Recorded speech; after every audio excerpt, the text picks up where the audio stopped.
Bienvenue dans Floraison Spirit, le podcast qui vous fait découvrir des pratiques de bien-être et de spiritualité.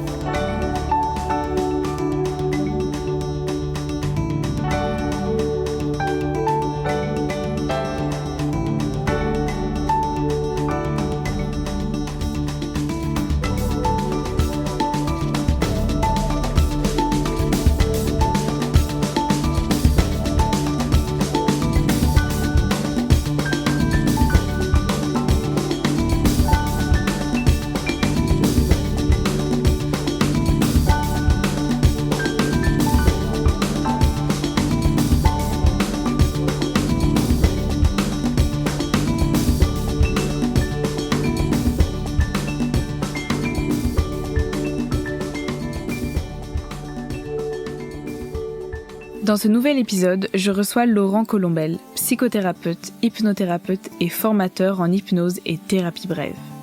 Alors qu'il a dédié 20 ans de sa carrière à des entreprises multinationales, Laurent a osé changer de voie pour vivre ses rêves il y a 6 ans. Aujourd'hui, son kiff, ce sont ses patients et l'approfondissement des méthodes de psychothérapie. C'est une joie pour moi de vous partager cette interview, car c'est avec lui que j'ai réalisé mes premières séances d'hypnose et mes premiers cercles chamaniques. Vous savez, ces cercles faits de tambours, de voyages et de rencontres avec les animaux totems. Ensemble, nous avons parlé de son parcours, des grands modèles de thérapie, d'hypnose, de chamanisme et de vivre aujourd'hui qui nous souhaitons être demain. C'est parti. Bonjour Laurent. Bonjour Juliette. Ça va, tu te sens bien ? Ouais, très bien. Merci beaucoup d'être là aujourd'hui. Je suis très heureuse de faire cette interview parce que ça faisait longtemps que je voulais parler de la thérapie. Tu es aujourd'hui thérapeute depuis de nombreuses années. Quelques années. Alors on va revenir au tout début de ton cheminement. Est-ce que quand tu étais jeune, la spiritualité, elle avait une place dans ta vie ? Oui, elle avait une petite place, parce que ma mère était un petit peu branchée, on va dire, connectée, elle tirait les cartes, elle lisait plein d'ouvrages différents, déjà sur la sexualité d'ailleurs. Je dis déjà parce que c'est un sujet qui est important en thérapie et dans ma vie. Et moi-même, je lisais, mais je savais pas trop vraiment ce que je lisais, donc c'était plutôt une intuition, mais je commençais à lire des choses sur la graphologie, des choses sur le bien-être, comment se développer, comment mieux se connaître. J'avais peut-être une douzaine d'années, 15 ans à peine, j'étais même pas encore ado. Donc oui, il y avait une place, mais je savais pas de quoi on parlait vraiment. À la fois, c'était un environnement qui était présent comme ça, mais c'était pas non plus vraiment ma culture avec cette transmission-là. Pas du tout du côté du père, donc ça aurait été éventuellement du côté de la mère. Voilà, il y avait quelque chose, et c'était pas très fouillé quand même. Très bien. Tu t'en es éloigné pendant plusieurs années de cette spiritualité, cette ouverture, même si elle était petite. Est-ce que tu pourrais nous expliquer pourquoi ? Oui, alors je crois que c'est plutôt les événements de la vie. En fin d'adolescence, là, vers 18-19 ans, j'avais plus mes parents, donc il a fallu que je travaille un petit peu. Pas trop au lycée. C'était compliqué pour moi le lycée, mais après, au lycée j'ai pris mon temps. Mais après, il a fallu que je me bouge un petit peu. Alors, l'idée c'était plus d'arriver j'étais un peu en mode survie d'une certaine façon, sans faire du drama, hein, mais c'était plus d'arriver à continuer d'avancer. J'étais à la fac et puis en même temps je travaillais et voilà, je crois que j'avais d'autres préoccupations à ce moment-là. Le sport aussi prenait de la place. Une place importante. Mais t'allais nager le matin et le soir, avant et après les cours. C'est ça, et au milieu je dormais. Ça c'était dans ma grande période de scolarité très épanouie, oui c'est ça. Et puis ensuite, après la fac, j'ai trouvé du travail tout de suite. D'une certaine façon j'étais lancé, c'était un cycle comme ça qui commençait et j'étais content d'avoir un travail et matériellement de pouvoir être tranquille. Alors voilà, j'ai mis ça un petit peu de côté, je pense, même si c'était quand même toujours dans un coin de ma tête, mais franchement, cette période-là, c'était plus au départ mode survie, et puis après, je bosse, et puis on se posera d'autres questions plus tard, quoi. Et à la limite, je me les posais même peut-être plus du tout à ce moment-là. Et justement, quel a été ton cheminement professionnel après le lycée ? T'as trouvé un travail tout de suite. Qu'est-ce qui te portait ?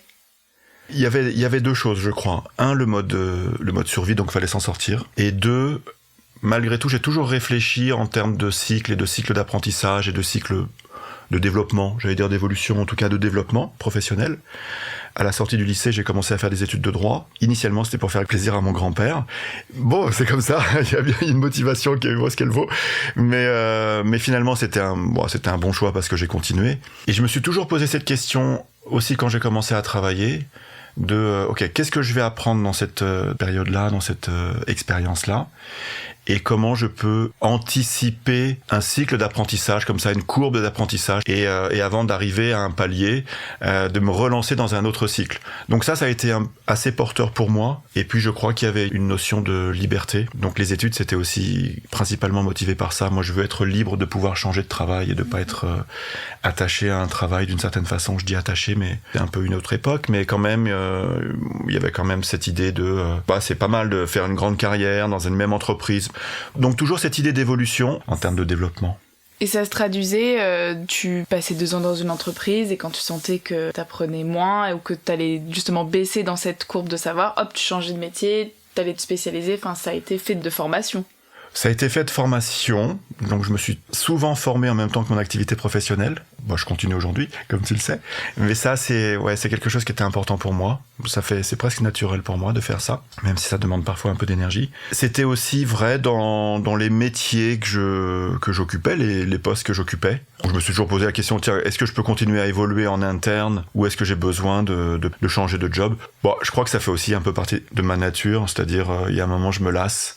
Et à l'époque, c'était encore beaucoup plus présent qu'aujourd'hui. Mais j'avais peut-être besoin de cette liberté, mais aussi de changer pour voir autre chose, je crois. Jusqu'au jour où tu as décidé de te former au coaching, qu'est-ce qui a déclenché ce tournant vers l'accompagnement personnel ou collectif? Alors ça, je crois que c'est une idée que j'avais depuis longtemps. Je pense, dès que j'ai commencé la fac, ou peu de temps après ces études de droit, j'avais envie d'accompagner, mais j'en avais rien fait au départ, en fait, de cette envie-là. J'ai fait du droit, après j'ai commencé à travailler assez rapidement dans les services de ressources humaines, et ressources inhumaines parfois. Donc je me suis formé aux ressources humaines aussi. À l'époque, c'était un DESS, donc un Master 2 aujourd'hui. Et puis là, ça avait commencé à ouvrir des portes. Et toujours dans cette idée d'évolution et de développement, je me suis formé au coaching. J'ai eu cette intuition-là, cette envie-là. Le coaching, c'est vraiment l'accompagnement dans le milieu professionnel, l'accompagnement des personnes et des groupes, comme tu le disais. Et là, en formation de coaching, j'ai rencontré pas mal de personnes différentes. Je devais être aussi accompagné en thérapie pendant cette formation de coaching, donc j'avais déjà commencé la thérapie avant, mais quand même, ça ouvrait des portes, vraiment des portes, et puis il y avait des thérapeutes. Ça m'a permis de rencontrer plein de modèles, plein de modes de pensée, de regards différents, et ça a vraiment été, j'allais dire un déclic d'une certaine façon, mais ça a été important, vraiment important, le coaching. Est-ce que tu as une anecdote de comment ça se passe dans les groupes? Moi, je sais que tu m'as souvent parlé, par exemple, quand tu testes la hiérarchie, ou qu'est-ce que c'est que le coaching en entreprise, en fait? Le coaching, c'est accompagner la personne, donc en l'occurrence un manager, un collaborateur, etc., dans son chemin d'évolution en entreprise, donc dans le mode professionnel, de façon à ce que cette personne, elle trouve, et on va retrouver des idées très proches de la thérapie d'une certaine façon, elle trouve ses propres solutions aux problèmes qu'elle rencontre. Et cela de façon économique, écologique pour elle, et puis pérenne, donc de façon un petit peu que ça s'inscrive dans la durée. Et on fait ça, et on accompagne les personnes à titre individuel ou les groupes. Alors des anecdotes, il y en a beaucoup, notamment des anecdotes sur, en ce qui concerne les modalités d'accompagnement en groupe, dès qu'on commence à travailler sur la culture du groupe, et aussi sur le mode de fonctionnement des individus ou des membres du groupe, cette lecture-là, ce partage-là avec les autres membres du groupe, non pas pour juger évidemment ou comparer ou pointer les différences ou les faiblesses, parce qu'il n'y a jamais de faiblesse, mais vraiment pour le mettre au service du groupe et partager cette richesse-là. Alors ça c'est vraiment très fort. De travailler aussi sur la systémique du groupe et voir comment le système groupe, donc le système équipe, fonctionne et ou dysfonctionne à l'aide d'outils un peu coaching ou de grilles de lecture, de grilles d'intervention. Ça aussi, c'est vraiment très fort. Après, il peut y avoir des exercices ou des ateliers qui sont peut-être un peu plus engageants individuellement. Bon, il y a plein d'exemples, mais ça apporte une grande richesse. Une certaine intimité, même si on reste dans le milieu de l'entreprise, mais une grande richesse au groupe, ouais. Et tu pourrais raconter cet exercice où ils sont en ligne et ils doivent se mettre devant, comment ça se passe, en fait, qui est réveillé? Oui, c'est un exercice dans lequel, alors ça part d'un modèle d'accompagnement de William Schultz en l'occurrence, et c'est un exercice dans lequel on va regarder notre capacité à s'ouvrir à l'autre, à inclure l'autre, et à être confiant, sécure dans notre capacité à rentrer en relation. Et à contrôler aussi la relation ou pas. Et cet exercice, il est, en l'occurrence, on est les uns en face des autres. Idéalement, il y a un nombre équivalent de femmes et d'hommes. Et on vient se choisir, en fait. On vient choisir la personne avec qui on a envie de travailler ou avec qui on a le plus d'affinité. Même si c'est en équipe et même si c'est dans un groupe qui se connaît déjà. Donc ça commence à faire monter un petit peu la tension ou la pression, c'est-à-dire les émotions aussi, potentiellement, les affects. L'idée, c'est d'aller choisir la personne, c'est-à-dire je vais te choisir toi, Juliette, pour travailler, mais je ne vais pas choisir la personne qui est à côté de toi. Et quand je viens te choisir parce que vraiment j'estime que il y a quelque chose et qu'on va bien travailler ensemble et qu'on va bien s'entendre, donc je fais ce pas-là. Toi, tu as la possibilité de me dire non, ce n'est pas avec toi que j'ai envie de travailler.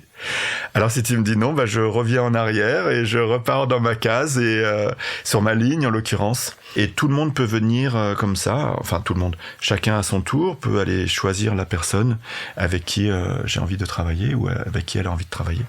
Ça en termes de, ça vient réveiller des peurs. Hein. Est-ce que je suis important ? Est-ce que je suis compétent ? Est-ce que je suis aimable ? Et ces peurs, elles sont fondamentales en entreprise. Ça joue vraiment très très fort autour de ces trois pôles-là.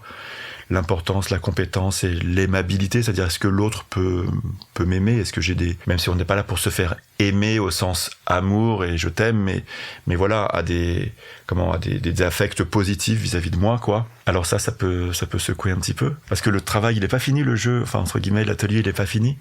On peut se choisir et tu peux, si je viens moi te choisir, accepter que je te choisisse, et donc on va se mettre dans un coin de la salle, mais d'autres personnes, d'autres membres peuvent aussi venir, toi te choisir ou moi me choisir, et j'ai la possibilité de partir avec.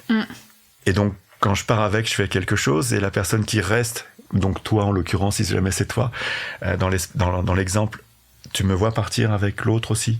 Et donc là, il y a des problématiques d'abandon très fortes, ou de trahison, ou de choses comme ça. Alors, quand on est dans ces ateliers-là, on est à la limite, on est à la limite. C'est-à-dire c'est très engagé quand même, c'est très engageant. Donc il y a une certaine intimité, c'est vraiment des groupes qui fonctionnent bien ou qui ont une maturité pour arriver à des ateliers comme ça. Ouais. Et ça n'a pas d'impact négatif après sur le fonctionnement du groupe quand on est ensemble ? On régule et on regarde justement ce qui s'est passé pour chacun. J'ai mené cet atelier-là et je l'ai vécu aussi. Et une fois, je l'ai vécu et donc je choisis une personne. Déjà, je commence pas le premier. Il y a peut-être c'était même une femme qui était allée chercher un homme. Ok. Et donc moi, je m'étais dit j'y vais pas en premier, je laisse quand même les autres. Mais si jamais l'autre avait pris la personne avec qui j'avais envie d'être à ce moment-là, qu'est-ce qui se serait passé pour moi ? Donc tout de suite, ça m'a fait réagir en me disant mais pourquoi est-ce que je vais pas commencer le premier entre guillemets ? C'est-à-dire, c'est pas le premier pour être le premier, c'est pas une course, mais c'est pour aller choisir ce qui est bon pour moi tout de suite, plutôt que d'attendre presque par défaut, voilà. Donc, alors je me rappelle, j'étais parti le deuxième. Donc, j'avais pu aller chercher cette personne, cette femme, avec qui j'avais envie de travailler sur des problématiques personnelles, professionnelles aussi. Et puis, donc, on était dans un coin. Cette personne avait dit OK. Et en l'occurrence, elle voulait travailler avec moi. Donc, c'était vraiment, il y avait un bon fit, quoi, un bon feeling. Et puis, tout le monde s'assoit plus ou moins, arrive à trouver son binôme. Et là, il y a une femme qui est venue, moi, entre guillemets, me chercher moi. Et je lui ai dit non. Et la personne est repartie dans son coin, sur sa chaise, en l'occurrence. Et puis l'atelier a continué. Et elle est revenue, on avait le droit à ça, de revenir autant de fois qu'on voulait pour retester si l'autre avait pas envie. Et je lui ai dit une deuxième fois non. Et après, on a vraiment régulé parce que cette personne s'est sentie rejetée 2 fois. Alors ça, c'est aller toucher une problématique, une problématique personnelle. Il se trouve qu'elle était en séparation à titre personnel et son futur ex-mari s'appelait Laurent comme moi. Bon, donc vraiment ça secouait pour elle à d'autres, ça a fait écho sur d'autres plans. Et puis la personne avec qui je travaillais en binôme, elle avait aussi une problématique ou une crainte très forte que je l'abandonne, que je le parte. Et moi, c'est aussi venu me chercher. Qu'est-ce que j'ai fait ? J'ai dit non, j'ai osé dire non, mais j'ai osé choisir aussi quelqu'un avec qui j'avais envie de travailler, avec qui j'estimais que c'était bon pour moi. Donc ensuite, on régule. Et les régulations, elles sont importantes. Et on travaille sur ces régulations-là. Et les personnes peuvent aussi aller à travailler, et ça, c'est très ouvert. Ça peut l'être en entreprise, à titre individuel, en dehors de l'entreprise. D'accord ? Si on voit que ça va trop fort et que ça monte trop. Parce que le coaching... On a coutume de dire qu'on ne fait pas de la thérapie en entreprise. Le coaching, c'est pas de la thérapie. C'est vraiment sur des problématiques professionnelles. Et là, on est presque à la limite, à la frontière. En tout cas, ça peut être engageant dans l'intimité. Bon, voilà, c'est juste un exemple. Et on peut rester aussi sur des choses beaucoup plus soft en coaching. Travailler sur la systémique et regarder comment le système fonctionne ou dysfonctionne. On est un peu plus sur la théorie. Mais c'est bien quand on le met en mouvement quand même. Et ça, c'est pareil pour moi en thérapie. La mise en mouvement avec les sensations, avec le travail du corps, je ressens ce qui se passe dans mon corps, alors c'est ça qui permet de faire avancer, de faire bouger de mon point de vue. Et donc justement, ces expériences de coaching et les rencontres que tu as faites t'ont amené à t'inscrire à l'EEPA, qui est une école de formation pour thérapeutes. Oui. Comment ça s'est passé cette formation ? C'est-à-dire qu'il y a un jour, tu t'es dit, je sens que je vais être thérapeute, tu t'es inscrit et ça a duré combien de temps ? Qu'est-ce qui s'est passé ? Alors un jour, je me suis dit, tiens, ça m'intéresse, mais je me suis pas dit, je vais être thérapeute. Et en même temps, j'avais toujours ça, alors peut-être ça venait de plus en plus fort, mais je le regardais pas trop, comme, en fait, c'est un peu un rêve pour moi, là, d'accompagner les autres, et peut-être que j'osais pas aller regarder ce rêve-là, à ce moment-là. En fait, c'est un ami que j'avais rencontré en coaching, avec qui j'étais en contact, qui m'a parlé de cette formation, donc EEPA SFU, c'est une école privée de formation à la psychothérapie, en l'occurrence à la psychothérapie psychanalytique jungienne, donc avec un courant jungien assez fort, une orientation assez forte. Et je suis allé aux portes ouvertes. Ce que j'ai entendu m'a plu de la part de la directrice de l'école. Et donc j'ai demandé à pouvoir intégrer tout de suite, même s'il y avait déjà un cursus qui était commencé. Donc ça a duré 5 ans, plus quelques modules particuliers en parallèle. C'était vraiment très très riche, mais j'étais DRH à ce moment-là. Et donc j'y allais le soir, le week-end, me former à la psychothérapie. C'est un enseignement très ouvert, l'enseignement jungien, très branché. Jung, c'est la suite de Freud, d'une certaine façon, c'est un disciple. Et il est allé plus loin sur les notions d'inconscient collectif, d'archétype, le chemin d'âme, l'individuation, la réalisation de soi, les ombres, l'ombre, la lumière. C'est des concepts très très jungiens qui nous parlent assez vite. Et donc moi j'ai beaucoup aimé et je suis parti sur 5 ans d'enseignement. Et quand est-ce que tu as décidé, ok, c'est le moment où je lâche le métier de DRH pour oser vivre justement ce rêve ? Alors au bout de 4-5 ans, je commençais à avoir des patients en parallèle de mon activité de DRH. Alors soit en thérapie psychocorporelle, en soins énergétiques, en reiki, en manipulation crânio-sacrale. Et puis c'était des séances que je faisais assez larges, c'est-à-dire que j'englobais vraiment la problématique de la personne. Donc d'une certaine façon, je commençais à faire de la psychothérapie. Et là, quand j'ai commencé à avoir des patients en même temps que mon activité de DRH, là le grand écart, il a été un peu compliqué. J'étais pas assez souple, c'était trop douloureux là. Parce que il y a quand même un monde qui est déjà le monde de l'entreprise, il est particulier.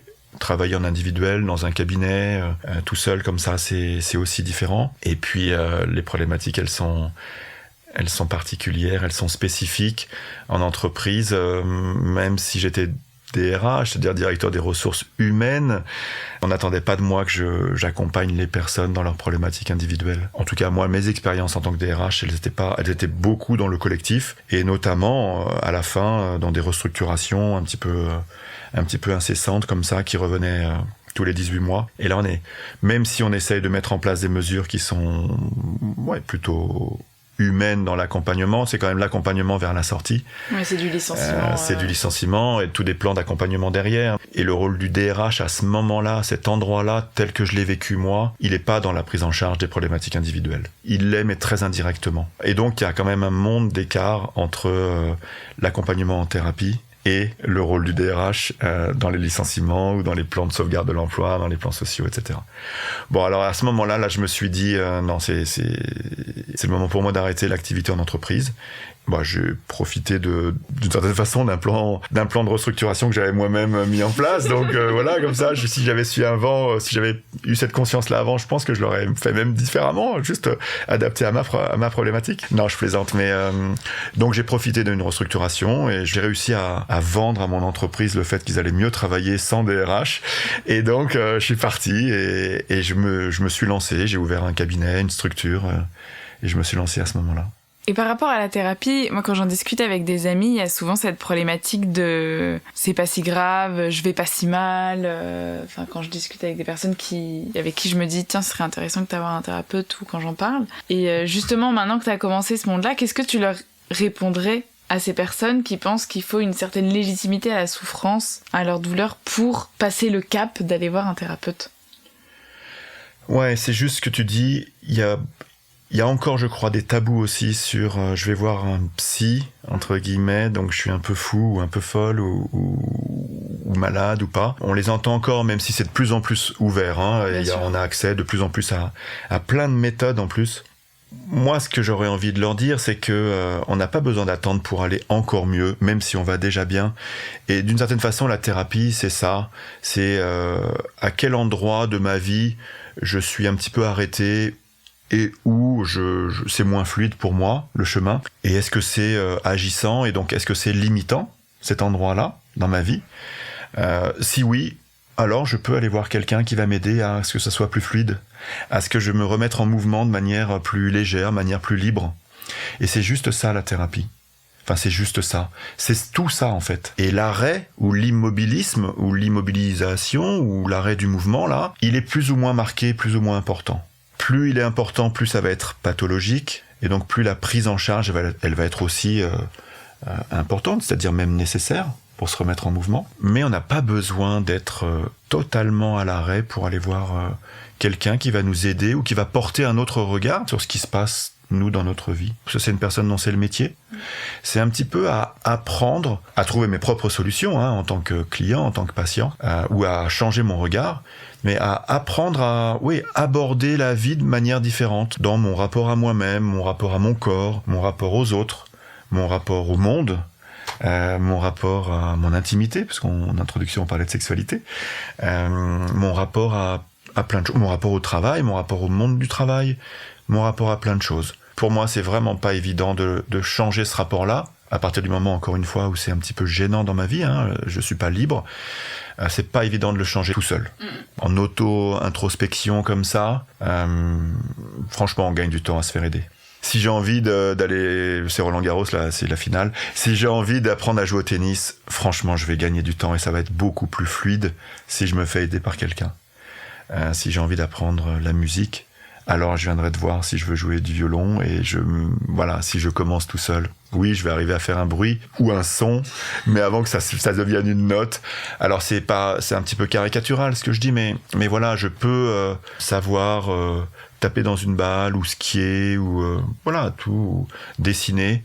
Et quand même, quand je vais aller prendre entre guillemets un cours, le thérapeute donne pas un cours, mais quand je vais me faire aider par quelqu'un dont c'est le métier, je vais gagner du temps. Et aussi, ce sera plus précis, plus pointu, l'accompagnement. Et justement, cet accompagnement, tout à l'heure, tu parlais d'outils psychocorporels, de reiki, de chamanisme, donc en fait, il y a plein de thérapies, de types de thérapies, de modèles qui existent. Est-ce que tu pourrais présenter les différents outils que toi, tu utilises ? Ouais, c'est une bonne question. Il y a un panel très large de modèles d'accompagnement et d'outils thérapeutiques. Les outils, idéalement, et c'est comme ça que moi j'ai été formé, c'est comme ça que je forme aujourd'hui, c'est comme ça que j'accompagne, les outils, ils doivent être stratégiques, c'est-à-dire que ce que je vais utiliser comme méthode, comme outil, que ce soit du psychocorporel, que ce soit de la psychanalyse, que ce soit de la thérapie brève avec un peu plus interventionniste, une thérapie systémique, une thérapie de l'hypnose, ou des soins énergétiques, ou autre chose encore, de l'art-thérapie, du chant, etc.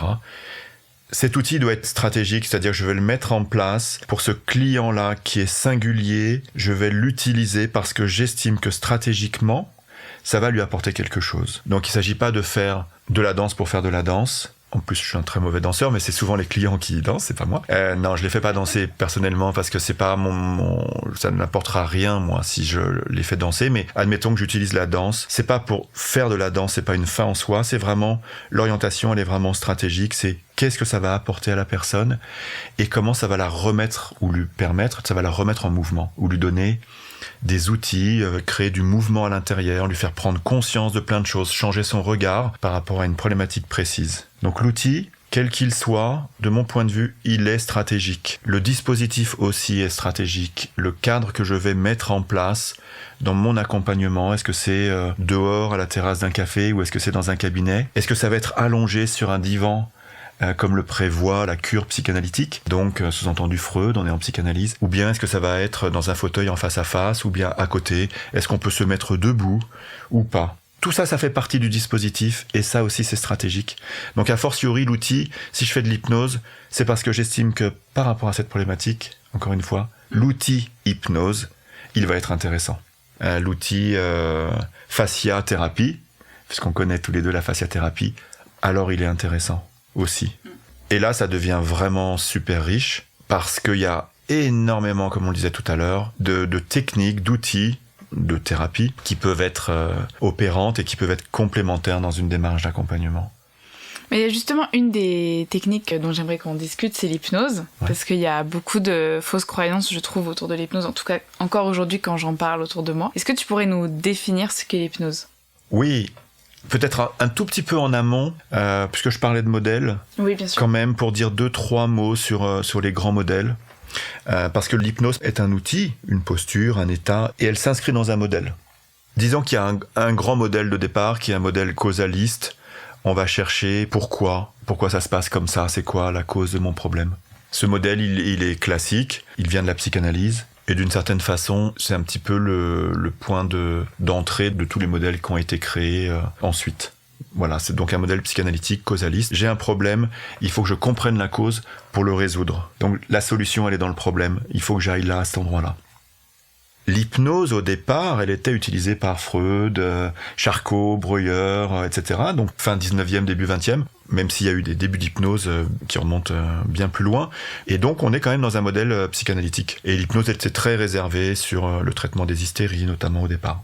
Et puis, ce modèle psychanalytique, il a évolué. Les thérapeutes ont voulu le faire bouger un petit peu, évoluer. Et puis, petit à petit, on est arrivé de plus en plus, où il y a eu de plus en plus sur le marché, d'une certaine façon, des modèles qui allaient moins chercher la cause du problème, mais qui allaient plus s'orienter vers qu'est-ce que je peux mettre en œuvre pour aller mieux.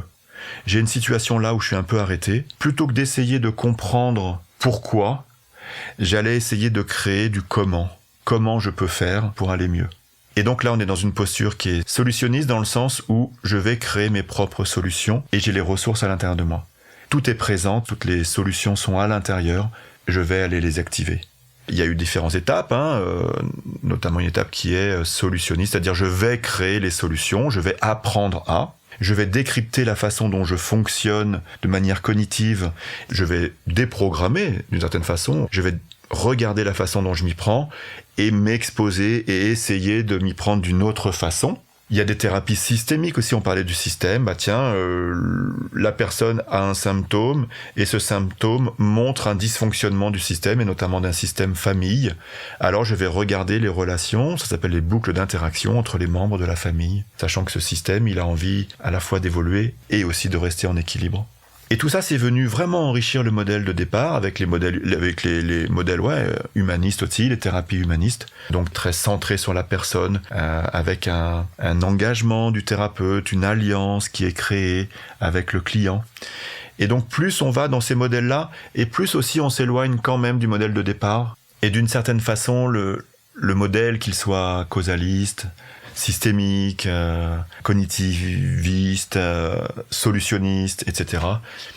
Bon, tout fonctionne, il n'y a pas un modèle qui est meilleur que l'autre. Tout fonctionne, ça c'est important de le dire aussi. Il faut que ça parle au patient. Et ça, c'est important aussi, ne pas hésiter, quand on va voir un thérapeute, à lui demander son modèle. Parce qu'en tant que thérapeute, moi, je suis dans un certain modèle. Même si je viens de la psychanalyse et qu'aujourd'hui, je travaille beaucoup avec le modèle solutionniste, j'ai ces 2 modèles-là, mais ça pourrait ne pas convenir à un client, à un patient. Et ça, en tant que thérapeute, faut le dire aussi, et en tant que client, faut vraiment le demander. Parce que l'espace thérapeutique, il est super important. Tout à l'heure, on disait que le lien thérapeutique, la relation, c'était une grande partie de l'accompagnement. Et cet espace thérapeutique, c'est vraiment l'endroit où on vient se rencontrer en tant que patient, en tant que client. Je viens me rencontrer moi-même dans cet espace thérapeutique à l'aide de quelqu'un ou grâce à quelqu'un ou avec quelqu'un. C'est pas grâce parce que c'est moi en tant que client qui fait le chemin. C'est pas le thérapeute il est là, il m'aide, il m'accompagne, mais c'est pas lui qui fait le travail, c'est la personne. Donc c'est un espace où on vient se rencontrer. Et là, c'est super précieux pour un client et c'est super précieux pour moi en tant que thérapeute. Je viens rencontrer des personnes là où elles se rencontrent. Et ça, c'est pour ça que ce métier, il est magique et c'est pour ça que je kiffe ma life, comme tu dirais. C'est pour ça que ce métier, il est vraiment très très beau. Et l'hypnose que je pratique, c'est de l'hypnose ericksonienne. Pour arriver à l'hypnose, c'était un petit peu long le détour, mais c'est de l'hypnose ericksonienne, donc qui vient de Milton Erickson. Il a donné le nom où l'hypnose a pris à son nom, quoi. C'est une hypnose très indirecte qui a fait évoluer l'hypnose classique, qui était elle très directe, c'est-à-dire les suggestions. On va y venir peut-être. En hypnose, on travaille avec des suggestions, on suggère dans un état de conscience particulier. Ces suggestions, elles étaient très directes. Milton Erickson a trouvé un avantage à faire beaucoup d'indirects, donc avec un langage particulier. Ce langage, cette technique, elle est, d'après lui, plus à la fois respectueuse et aussi acceptée par le client. Et cette hypnose, elle est solutionniste. D'accord ? Donc, je ne vais pas obligatoirement chercher la cause en hypnose. Donc, je ne fais pas obligatoirement de régression dans un passé pour aller comprendre ce qui se passe. En revanche, je vais beaucoup mettre en place, dans un état particulier, les situations telles que j'ai envie de les vivre. Je vis ça de cette façon-là, j'ai envie de le vivre d'une autre façon. Alors, dans l'état d'hypnose, je vais le vivre de cette façon-là qui est bonne pour moi et qui est respectueuse de qui je suis aujourd'hui. Et est-ce que tu aurais un exemple, parce que tu dis que tu utilises des suggestions justement pour aller chercher la solution, est-ce que tu aurais un exemple d'une problématique de ce que tu suggères pour la solution ? Un peu comment ça se déroule concrètement ? Comment ça se déroule ? Alors, peut-être qu'il faut partir du fait que les champs d'intervention en hypnose, ils sont vraiment multiples. Ça va de la gestion des émotions, ça va de la gestion du stress, la transformation de comportement, en passant par la gestion de la douleur, aller chercher de la motivation, aller travailler de manière à récupérer de l'énergie, donc sur le sommeil. Et puis, on peut aussi intervenir sur des champs pathologiques, nos névroses, tous les champs pervers, les champs autour de l'addiction aussi. Peut-être il y a juste une petite parenthèse sur les psychoses, et notamment des patients qui sont déjà dissociés, parce que l'hypnose fait ça, crée de la dissociation. Donc ce sera peut-être le bémol là. Voilà la parenthèse. Mais donc tous les champs sont possibles, et donc en fonction de la problématique, alors l'idée c'est de pouvoir faire vivre à la personne quelque chose de différent, et de lui faire faire du différent qui est bon pour elle, qui va la remettre en mouvement. Et plutôt que de lui dire « Et Juliette, je vais te demander de poser ta main sur ta jambe parce que de cette façon-là, alors la transformation va intervenir. » Bon, je le fais de manière très rapide, d'accord ?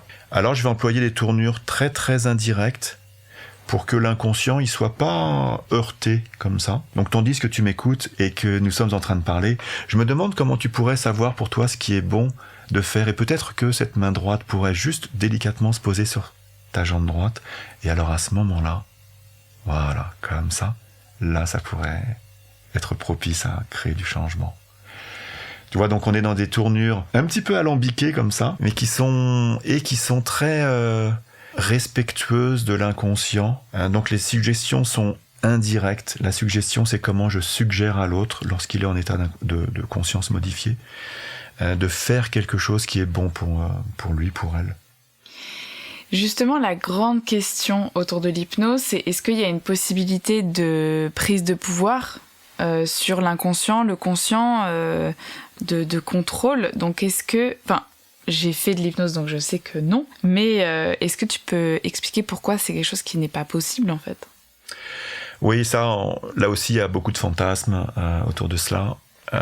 Là, on parle d'hypnose thérapeutique. Et d'une manière générale, il peut y avoir des prises de pouvoir dans plein d'endroits, dans plein de sujets, dans plein de domaines de l'accompagnement. Dans l'enseignement, il peut y avoir des prises de pouvoir. Dans l'accompagnement individuel, il peut y avoir des prises de pouvoir aussi. Donc, c'est pas réservé à l'hypnose, cette question-là. C'est vraiment l'intention que l'on y met derrière, à l'accompagnement. Et comme on est en état amplifié, modifié de conscience en hypnose, qui est un état proche du sommeil, mais on n'est pas en sommeil, c'est différent du sommeil, alors on pourrait imaginer que l'autre nous fait faire des choses. Et puis il y a cette vision de l'hypnose de spectacle, où là on a besoin de faire le cochon par terre, ou de faire de la lévitation, ou de manière un petit peu spectacle comme ça, pour montrer l'effet, que ça fonctionne et que c'est impressionnant et tout ça. En thérapie, on n'est pas du tout là-dedans et on ne fait pas faire à l'inconscient ce qu'il n'a pas envie de faire. Et ça, c'est vraiment fort, et ça, c'est un message à faire passer. C'est ce qu'on dit à tous nos clients, ce que je dis à tous mes clients.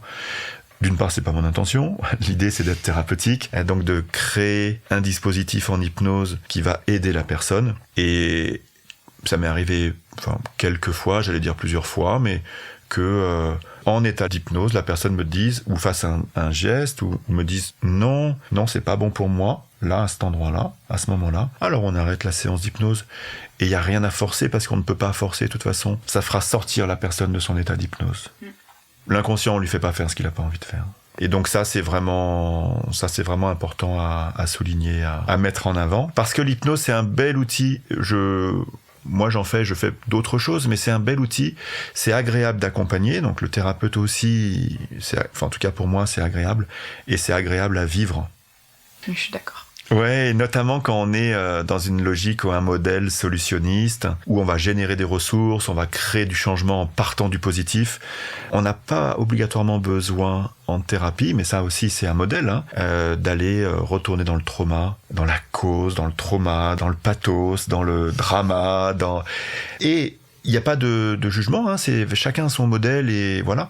Simplement, l'hypnose permet de créer des ponts vers le futur, là, qui sont vraiment intéressants. Oui, je pense qu'il y a vraiment cette idée que quand on est en hypnose, on est en transe et on n'est pas présent, mais en fait, pendant une séance d'hypnose, on est complètement présent à ce qui se passe, à nos sensations, à ce qu'on entend, et en plus de ça, ça fait que le contrôle, il est vraiment pas possible, quoi. On est assis sur une chaise, moi c'est comme ça que je l'ai vécu en tout cas, assis sur une chaise avec des suggestions. Est-ce que j'ai envie d'y aller? Non. Il y a vraiment le mental, il est toujours quand même, on essaye de le lâcher, mais il est quand même présent, donc Oui, tu as raison, le mot c'est transe. On est en transe hypnotique. La transe, c'est de la dissociation entre une partie du cerveau qui réfléchit, qui contrôle, qui donne les intentions, les motivations, qui apprend. Donc cette partie qui est super puissante et précieuse. Et puis une autre partie qui est plus en lien avec les émotions, les sensations, la créativité, la connexion à plus grand que soi, si on croit à plus grand que soi. Et donc on demande à ce cerveau-là, au premier là, de se reposer un petit peu, même si il n'est pas coupé en deux, c'est le même toujours. Mais quand même à se mettre au repos, et puis d'aller dans une partie plus libre peut-être, en état amplifié de conscience, où on est dans presque une extrême vigilance en fait, que tout est possible. L'hypnose, c'est le monde du « et ». Et tandis que tu es assis sur ton fauteuil ou ton canapé, une autre partie de toi ou de ton esprit est en train de vivre quelque chose d'autre. Donc tu as raison, tu sais très bien que tu es dans le fauteuil. Et en même temps, ça ne t'empêche pas d'aller vivre autre chose, d'aller visualiser autre chose, d'aller ressentir dans ton corps, parce que ça c'est important, les sensations, d'aller les ressentir fortement, tandis que, alors même que tu es dans ton fauteuil ou dans ton canapé, tu vis d'autres expériences. Et si ces expériences, elles sont pas OK, ce qui arrive très très très rarement, alors tu as la possibilité de sortir, et dans tous les cas, tu as la possibilité de sortir de ton état de transe. La transe, elle est plus ou moins profonde. Là aussi, il n'y a pas de transe type. Et ça, c'est souvent une question ou une remarque que l'on a. Ah, tiens, je sais pas si c'était de l'hypnose parce que j'avais l'impression d'entendre tous les bruits, et puis en même temps, je dis ouais, mais en même temps c'est bien quand vous entendez ma voix comme ça, vous faites ce que je vous dis de faire. En état d'hypnose, il y a les suggestions des thérapeutes, mais non, c'est quand même de la transe, c'est quand même de l'hypnose. Et on fait de l'hypnose de manière naturelle. On fait de l'hypnose quand on va marcher dans la nature et qu'on ne pense plus à rien et qu'on est connecté au bruit de la nature. On fait de l'hypnose quand on cuisine parfois. On est en état de transe aussi, c'est-à-dire en état amplifié de conscience quand on fait de la méditation, quand on fait du sport, quand on conduit, et qu'on arrive à destination et qu'on se dit « Waouh, mais par où je suis passé, je me rappelle même pas ». Ça, c'est un état naturel. Alors, c'est pas des transes obligatoirement très profondes, mais tout le monde fait de l'hypnose à un moment dans sa vie. Est-ce qu'il faut absolument y croire pour que ça marche ? Ça, c'est comme les miracles, oui. Et comme c'est un peu miraculeux. Non, je plaisante, mais c'est... C'est une croyance qui est présente, donc c'est pour ça que je te demande. Le lien, la confiance et l'alliance qu'il y a entre le thérapeute et le client, quel que soit l'outil que l'on utilise, c'est peut-être 50-60% de la thérapie. Donc ce lien-là, la confiance que l'on peut avoir, c'est fondamental dans l'accompagnement. D'accord ? Donc ça, c'est un premier niveau de réponse. Et après, il faut pas y croire pour que ça marche. En revanche, si la personne arrive en thérapie, et j'ai déjà eu ça, en me disant « je veux faire de l'hypnose », que j'accepte de lui en faire, parce que c'est peut-être pas ce qu'il lui faut, mais qu'à un moment donné, on fasse de l'hypnose, ou de la thérapie tout simplement, mais qu'on fasse de l'hypnose, et qu'elle veut absolument me prouver que ça fonctionne pas, alors elle va y arriver. Ouais. D'accord ? Si j'ai pas envie de rentrer en transe, je vais arriver à ne pas rentrer en transe, ça c'est évident.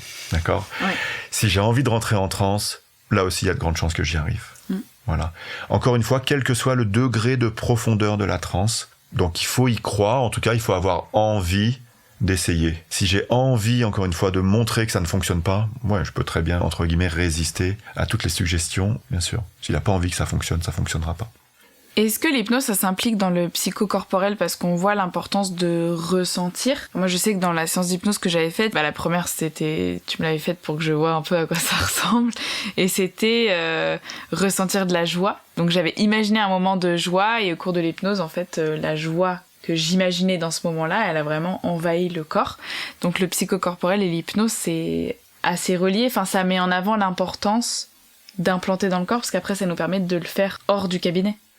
Ouais, c'est relié dans le sens où, mais ça c'est ma façon d'accompagner, c'est de l'hypnose, mais même de la thérapie, où je vais être très en lien avec les sensations. En deçà même des émotions. Derrière l'émotion, il y a des sensations. Ça fait quoi tristesse dans le corps ? Ça fait quoi joie dans le corps ? Comment je le ressens ? Comment je le vis ? C'est où ? Et d'ailleurs, les sensations, on a du mal à les exprimer, à mettre des mots dessus, parce que quand ça fait comme ça, voilà, ça fait juste ça et je peux pas trop le décrire. En revanche, je peux le montrer, je peux souffler si j'ai soufflé, je peux sourire et surtout, je peux le ressentir dans mon corps. Et l'hypnose, elle permet de ressentir les sensations fortes dans le corps. Et les thérapies psychocorporelles, elles passent par le corps pour mettre en mouvement. L'idée derrière, et là aussi où elles se rejoignent, c'est que ces deux techniques, c'est que ça part du principe que, alors pour avancer, il faut créer du mouvement. Et le mouvement, il se crée à l'intérieur du corps. Il se crée par le travail énergétique, il se crée par le modelage, les sensations, l'expérientiel, on dit. L'expérientiel, c'est la compréhension par les sensations. Je comprends ce que je vis. Je le comprends intellectuellement. Ça, c'est une chose, ça c'est sûr. On comprend tous assez vite intellectuellement ce qui se passe pour nous. Mais entre le comprendre intellectuellement et le mettre en œuvre et le ressentir dans son corps, alors là, il y a un écart. Et l'hypnose, elle permet de ressentir fort dans le corps, de manière juste, les sensations. Qu'est-ce que je ressens ou qu'est-ce que tu as ressenti quand tu es allé connecter joie ? Là, tu l'as senti fort, dans un état qui était ouvert à ça. Ouais. Donc, amplifié de cette conscience-là, de ce que tu ressens dans ton corps. La conscience, c'est quand je porte mon attention sur ce que je vis ou ce que je ressens, alors j'élève ma conscience. Donc cet état amplifié de conscience, il permet d'élever la finesse dans la compréhension, et donc la compréhension par les sensations de ce que je vis, de ce que je peux vivre ou de ce que je ne vis pas. Et j'aime beaucoup l'idée de pas toujours aller voir la cause de nos problèmes, mais justement d'aller dans le mouvement et d'avancer. Est-ce que la thérapie brève, si tu peux nous la définir, est-ce que c'est une technique qui justement ne se tourne pas vers la causalité également ? Oui, les thérapies brèves, elles sont plutôt orientées solution. Elles sont pas orientées causalistes, pardon.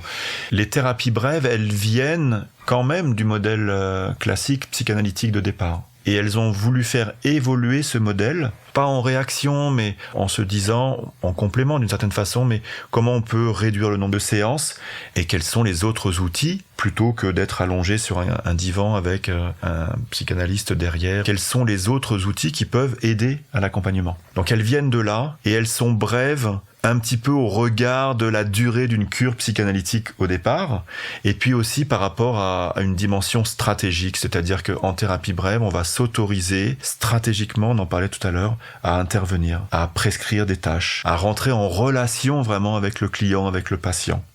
D'accord ? Et ça, c'est une grande différence, une grande évolution avec les modèles de départ. La thérapie brève, elle a des visées thérapeutiques, solutionnistes, donc avec des objectifs, avec une certaine recherche d'efficacité, j'allais dire. C'est pas très romantique, mais quand même de mouvement, quoi. Comment se mettre en mouvement? De quoi je vais avoir besoin en tant que patient pour me mettre en mouvement? Et alors, je définis ça avec mon thérapeute. Okay. Voilà. Donc, il y a vraiment une interaction. Et là, l'interaction, elle est très, très forte. Elle est très importante. Et puis, une fois que j'ai défini la thérapie brève, alors il y a plein, là aussi, de courants de thérapie brève. Et en fait, c'est dans le cadre de la thérapie brève que là, tu vas utiliser l'hypnose.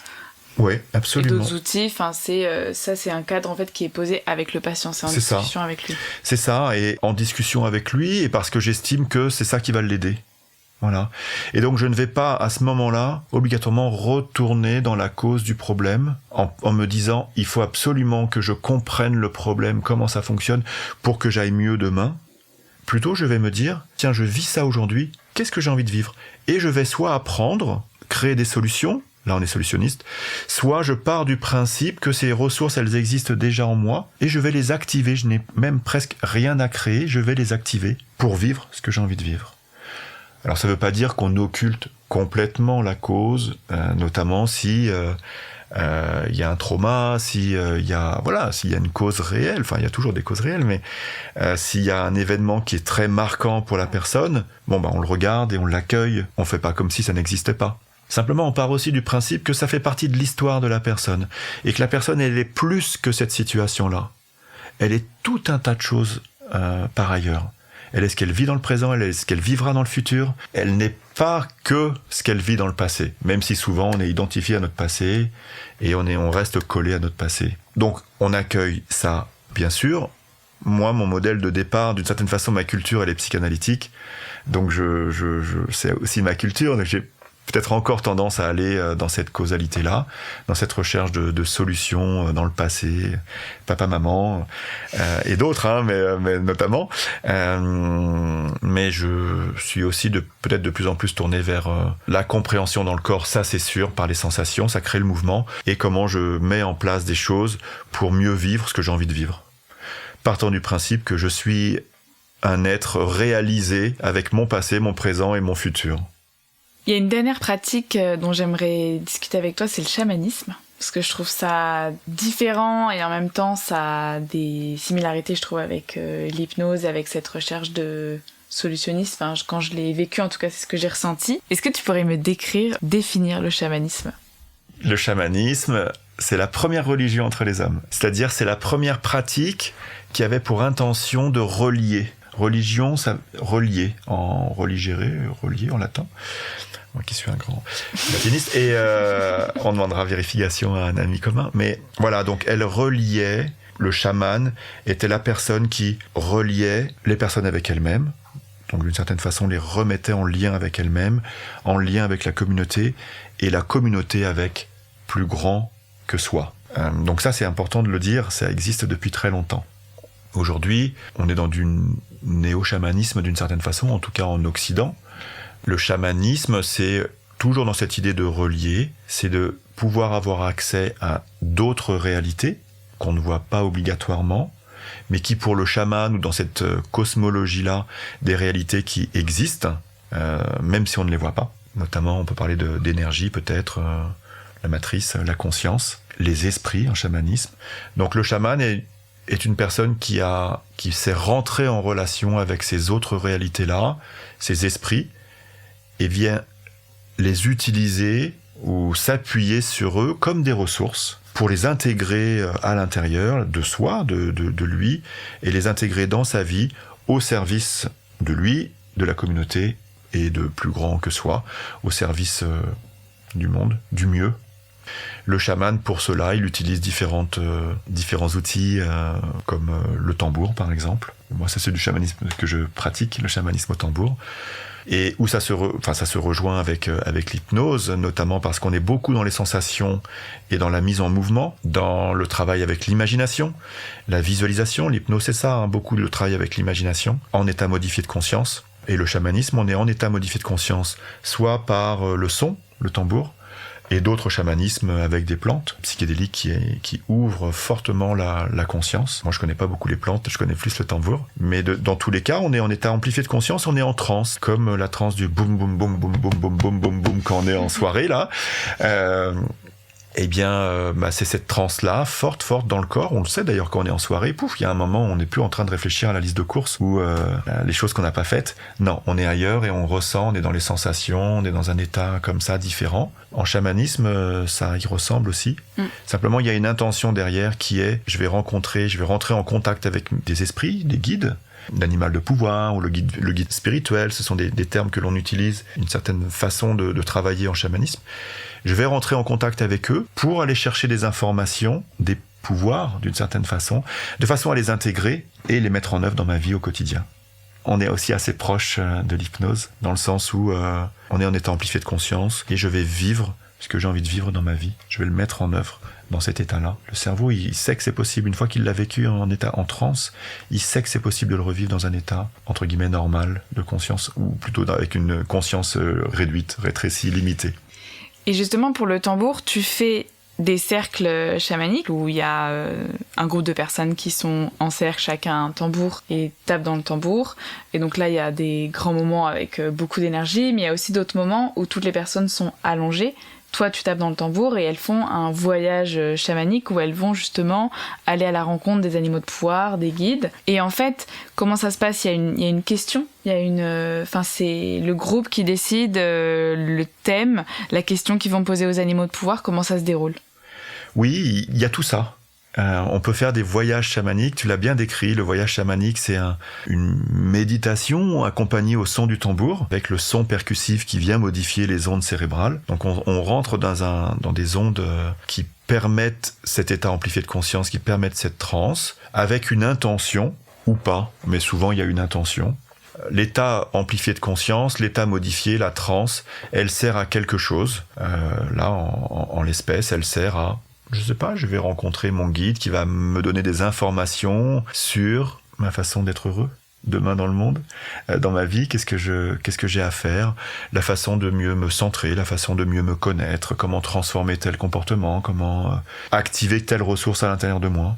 Et cette intention, dans le voyage chamanique, est la rencontre avec les guides. Faut le vivre, c'est pas si facile que ça à décrire, faut vraiment le vivre, mais cette question, on va y répondre en fait avec nos guides. Parce que le voyage chamanique, c'est une connexion avec des mondes non ordinaires, dans une réalité qui est non ordinaire, c'est-à-dire on les voit pas obligatoirement ces mondes. Il y en a un qu'on voit quand même, c'est le monde du milieu, c'est le monde dans lequel on vit. Donc il y a le monde du bas, le monde du milieu, le monde du haut. C'est toujours très simple le chamanisme. Et dans ces mondes-là, je vais rencontrer des guides, des esprits, qui sont là pour moi, qui sont bienveillants, qui sont compatissants, on appelle ça des esprits compatissants, dans la cosmologie chamanique. Donc des énergies qui sont bonnes et auprès de qui je peux aller chercher des informations. Voilà, c'est de la conscience. Tu m'avais dit, quand tu utilises le mot compatissant, c'est à la différence de, par exemple, les éléments qui vont nous faire du bien. Par exemple, je crois que tu disais le sucre, tu avais donné le sucre comme exemple, qui nous fait du bien, mais on doit donner quelque chose en échange, ou il y a quelque chose qui... Oui, bien sûr, les esprits compatissants, ce sont des esprits avec lesquels je peux rentrer en relation sans aucune contrepartie. Ils sont là juste pour moi. En fait, c'est la notion de contrepartie derrière. Ça. Et la notion de pouvoir sur, pouvoir pour. Ces esprits compatissants, ils sont là pour moi. Donc... quoi que je leur demande, quelles que soient les questions que je pose ou les réponses que je reçois, elles sont pour moi. Après, je les adopte pas, je les prends en compte ou pas. Ça, c'est autre chose. Et ça, ce sont les esprits du monde du bas ou les esprits du monde du haut. Tu vas avoir un monde du bas qui te plaît, qui te convient, et moi j'en aurai un autre, ce sera pas le même. Et le monde du haut, c'est pareil. Alors c'est pas l'enfer et le paradis, pas du tout. En chamanisme, on parle pas de ça du tout. Même si dans notre culture, on peut penser à ça. Non, ce sont des lieux très safe, très bucolique, pur, très nature, très voilà, avec des énergies sensiblement différentes. Le monde du bas, c'est plutôt une énergie qui est très liée à la terre, et puis le monde du haut, une énergie un peu plus éthérée comme ça, éthérique. Le monde du milieu, c'est le monde dans lequel on vit aujourd'hui, le monde matériel, avec une réalité ordinaire. On est assis sur un canapé, l'argent, etc. Le matériel, vraiment le matériel. Et puis une réalité non ordinaire. On parle d'esprit de la nature notamment. Les arbres, il y a un esprit, il y a des esprits de la nature, il y a pour ceux qui y croient. Là, pour le coup, il faut y croire. Ou faut les voir, c'est plus facile pour y croire, mais ça dépend.